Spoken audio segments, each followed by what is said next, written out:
Hai Sobat Horor, kali ini aku bakal ngelanjutin cerita dari Bayu Biru yang berjudul Misteri Alas Roban. Gak usah basa-basi lagi, langsung aja kita mulai. Tubuh mereka berdua juga mulai tambah kedinginan.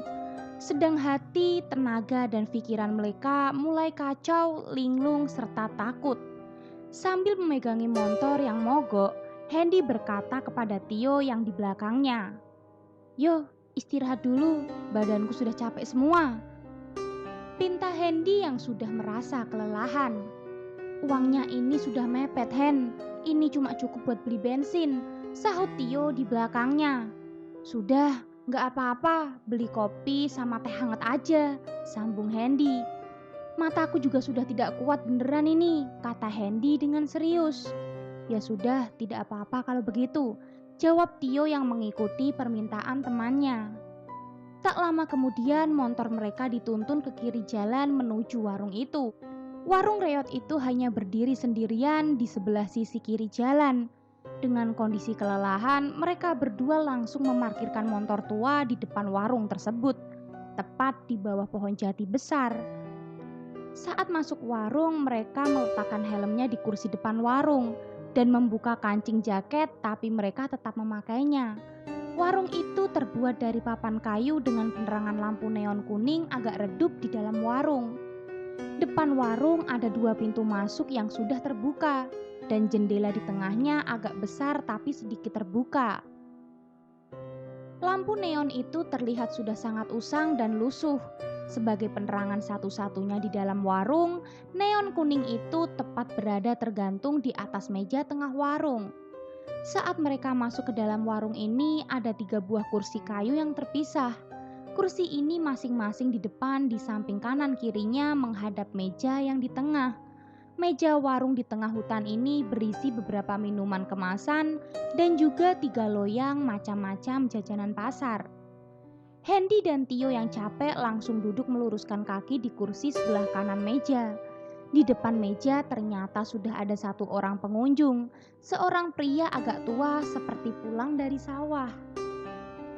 Tapi anehnya, pria ini kepalanya hanya menghadap minuman kopi di atas meja yang berada di depannya dengan kepala setengah tertunduk, sehingga wajah pria ini tidak terlihat sama sekali karena penerangan dari lampunya sangat redup.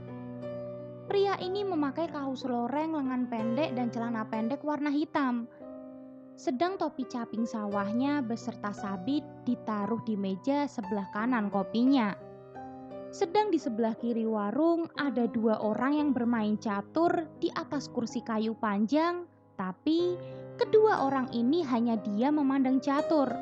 Keduanya memakai baju lengan panjang zaman dahulu dengan celana panjang berbahan kain. Di depan mereka masing-masing ada secangkir kopi hitam. Mereka duduk saling tertunduk memandang catur hingga Hendy dan Tio tidak bisa melihat wajahnya lagi. Hendy dan Tio yang tidak bisa melihat mukanya, dia mencoba bertanya dari tempat duduknya. Tapi Hendy melempar pertanyaan terlebih dahulu kepada kakek-kakek yang duduk sendirian. "Pak, yang jualan ini mana?" Pak, yang jualan ini mana?" tanya Hendy yang sudah duduk dengan tegap. Merasa tidak ada jawaban dari kakek ini, Hendy lalu bertanya kepada kedua orang pria yang sedang bermain catur di depannya di seberang meja. "Pak, yang jualan mana ini?" Pak, tanya Hendy lagi. Sekian menit dan berkali-kali Hendy bertanya kepada 2 orang ini dan semua orang yang ada di warung secara bergantian. Tapi semua pria ini hanya diam membisu seakan tidak mendengar sautan Hendy. Semua pria di sini aneh karena tidak menghiraukan Hendy yang bertanya kepada mereka. "Hen, kok bau kemenyan ya warungnya?" celetuk dan bisik Tio pelan. "Sama, diem saja tidak enak kalau terdengar sama yang punya warung, Des," sahut Hendy dengan berbisik di telinga Tio. Lama-kelamaan Hendy merasa jengkel. Tio juga merasa ikut jengkel juga karena temannya tidak direspon. "Cari saja, masuk aja Hen, siapa tahu penjualnya di dalam," pinta Tio yang duduk dengan memandang langit-langit warung. Saat itu juga Hendy memutuskan masuk ke dalam warung sendirian. Sampai di ruang belakang, Hendy mendapati ruang gelap dan hanya sedikit cahaya dari lampu di depan warung. Ternyata dalam nuansa cahaya redup, samar-samar ada seorang perempuan tua bersanggul kecil sedang berdiri menghadap sebuah meja. Ia berpakaian kebaya dan sewek, mirip pakaian orang zaman dahulu. Tapi posisinya wanita ini membelakangi Hendy. Wanita ini kepalanya setengah menunduk, dengan kedua tangan tetap terjuntai ke bawah. Wanita tua ini hanya diam memandangi meja ini. Memang meja itu berisi toples-toples, berisi kopi dan yang lain-lain. Sedang di sebelahnya ada satu laki-laki tua yang sedang duduk dan menumbuk kopi, menghadap ke samping. Tapi kegiatan yang dilakukan pria itu tidak ada suaranya sama sekali. Padahal gerakan tangannya yang naik turun memegang alat penumbuknya mengenai lumpang atau tatakan kayu untuk menumbuk biji kopi. Hanya gerak bayangan hitam pria itu saja yang terlihat. Hendy berjalan mendekat di belakang nenek tua ini dan berbicara. "Mbah, beli kopi satu, teh anget satu," ucap Hendy dengan tenang tapi sedikit mulai takut. Setelah memesan pada wanita tua dan pria tua itu, mereka hanya diam tanpa jawaban. Sampai ia berbicara berulang kali tapi juga tidak ada jawabannya. Terakhir, ia berbicara agak keras karena Hendy merasa wanita itu tuli. Sampai ia berteriak-teriak memesan pun tetap tidak ada jawaban dari wanita ini.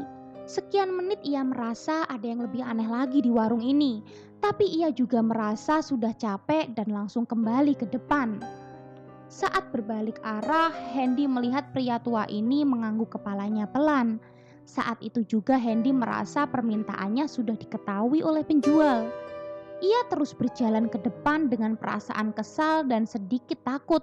Sampai di samping Tio, Hendy langsung duduk di kursi kayu. "Asem. Boh, aneh warung ini. Semua diam kalau ditanya," ucap Hendy di samping Tio. "Terus bagaimana ini kopi sama tehnya, Hen? Aku juga haus, pengen ngeteh juga," kata Tio dengan sedikit jengkel kepada Hendy. "Sudah yo, kakeknya cuma mengangguk saja waktu terakhir kali diteriakin.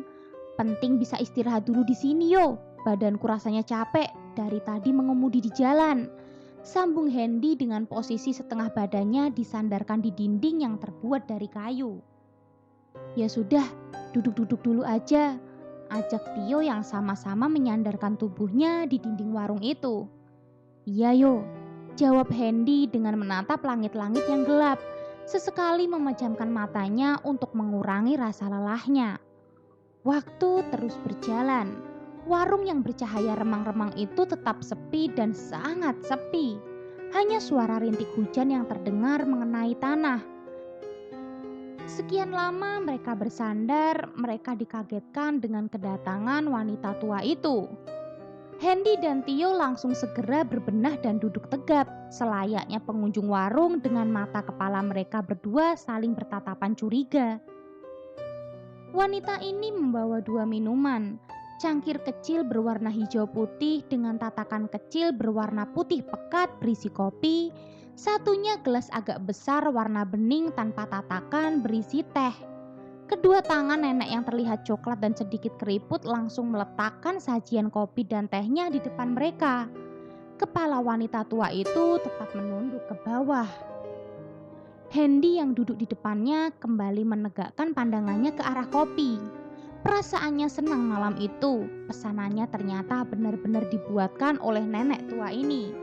Lalu pandangan Hendy bergeser sedikit mengarah ke wanita tua ini. Waktu itu wajah Hendy sedikit tertunduk melihat di bawah. Hendy melihat kaki wanita tua tanpa alas kaki itu berjalan. Tapi kakinya tidak menyentuh tanah sama sekali. Jantung Hendy berpacu lebih kencang. Rasa ketakutannya dengan cepat menjalar di sekujur tubuh. Wanita ini kembali masuk ke dalam, tapi sambil melayang pelan dan tenang dengan kepala tetap menunduk.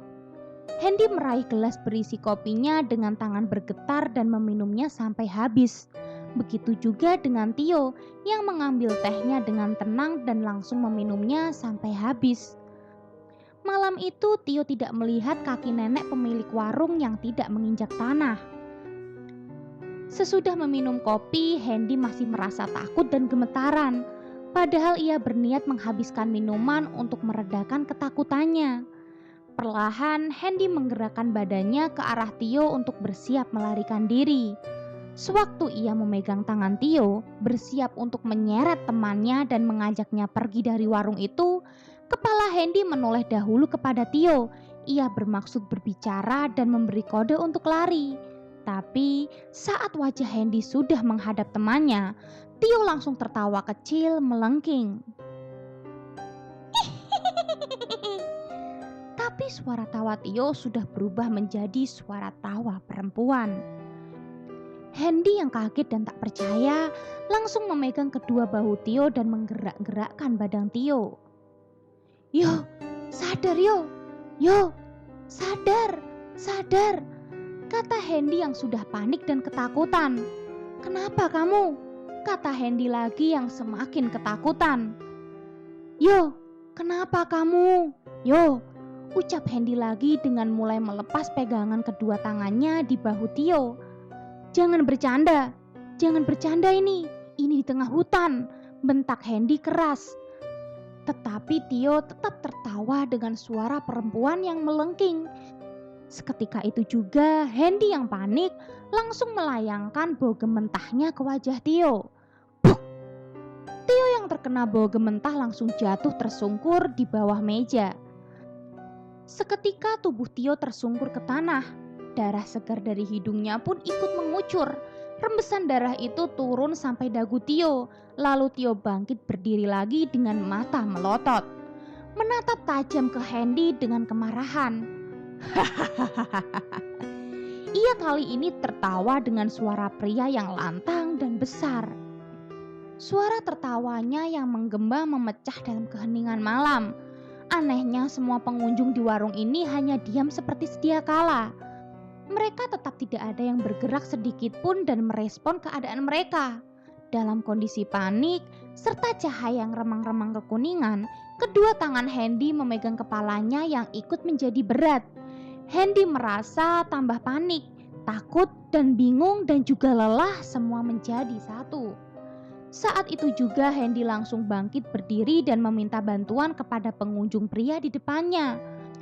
Tubuhnya bergeser berdiri membelakangi Tio yang tetap berdiri tertawa. Hendy mendekati pria yang tetap diam itu dengan melepaskan genggaman erat di kepalanya. Pak, tolongin temanku, Pak," ucap Hendy keras ke arah pria tua yang sendirian. Pak, tolongin temanku," kata Hendy semakin keras. Merasa usahanya gagal, saat itu juga ia semakin panik dan lari keluar dari warung. Sampai di teras warung, langkahnya terhenti. Ia kembali lagi sampai ke depan pintu warung. Dia menoleh ke arah kedua pria yang sedang bermain catur. Sedang di dalam kepala Hendy bingung memikirkan mau berbuat apa lagi demi menolong temannya. "Pak, tolongin teman saya, Pak!" pinta Hendy dengan keras dan konyol di pintu warung. Kali ini pun ia juga tidak mendapatkan respon sama sekali. Hendy yang panik secara tidak sadar berteriak meminta tolong kepada nenek dan kakek di belakang warung. Mbah, tolongin temanku, Mbah!" teriak Hendy dari depan pintu. Teriakan Hendy lagi-lagi tidak ada yang merespon. Merasa di warung tidak ada yang menolongnya, Hendy langsung menatap ke arah Tio dan berbicara kepada temannya yang kerasukan. "Tunggu di sini yo, aku mau cari bantuan dulu," ucapnya dengan nada cepat, penuh ketakutan dan seluruh tubuhnya bergetar hebat. Hendy pun berjalan dengan cepat keluar menuju motor yang diparkir di bawah pohon jati. Tio yang tadinya berdiri ke arah dalam warung, kini ia berdiri menatap Hendy dari dalam dan tetap tertawa dengan suara laki-laki. Hendy langsung memegangi motornya dan menghidupkannya sambil melirik temannya yang tetap tertawa. Motor tua Hendy tidak bisa dinyalakan lagi. Kakinya berkali-kali mengayuh dengan cepat stang starter motornya. Tapi motor itu tetap belum mau diajak kompromi. "Cok, cepetan, hiduplah, bodoh," umpat Hendy serta tangan kanannya memukul speedometer motor tuanya. "Aku mau dibunuh ini, cepet hiduplah." Berkali-kali ia menampar speedometernya. Ia pun mulai menangis ketakutan. Saat usahanya gagal disertai tangisannya yang semakin keras, tiba-tiba ada suara motor pengguna jalan lain di depan Hendy. Motor melaju pelan dan mengamati Hendy, sedang mata Hendy langsung berhenti menangis. Hendy saat itu ikut memandang pengendara motor itu. Sekian detik ia amati, ternyata mereka salah satu klub motor yang sama dengan Hendy. Mas berhenti dulu, tolongin aku," pinta Hendy dengan suara keras dan sedikit sesegukan, serta tangannya ikut melambai ke arah kedua orang ini. Pengendara ini seketika melihat dan mendengar Hendy, mereka langsung menurunkan kecepatan dan mengarahkan motornya ke arah Hendy.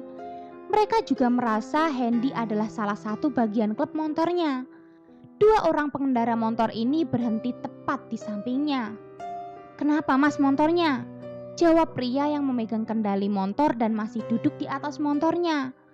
"Mogok mas," jawab Hendy mulai berdiri dan memelas penuh harap, serta sesegukan tangisannya yang sudah mereda.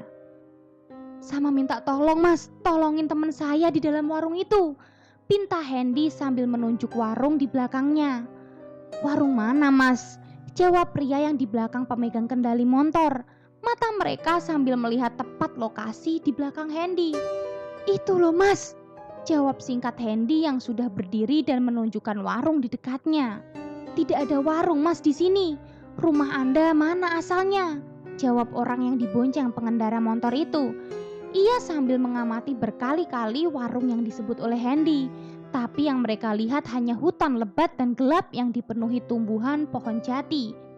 "Surabaya mas, itu mas, seberang jalan, belakang Anda itu loh," jawab Hendy dengan tangan kanannya menunjuk rumahnya yang di seberang jalan.